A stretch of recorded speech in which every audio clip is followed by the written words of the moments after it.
নমস্কার।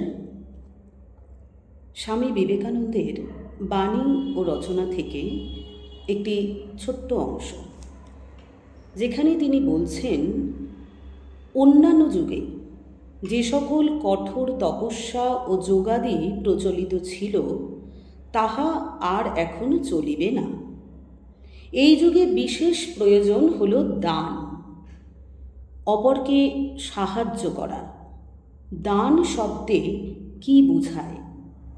তিনি বলেছেন, ধর্মদানই শ্রেষ্ঠ দান, তারপর বিদ্যাদান, তারপর প্রাণদান, অন্ন বস্ত্রদান হল সর্বনিম্নে।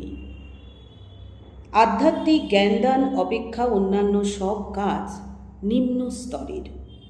আধ্যাত্মিক জ্ঞান বিস্তার করিয়ে মনুষ্য জাতির সর্বশ্রেষ্ঠ সাহায্য করা হয়।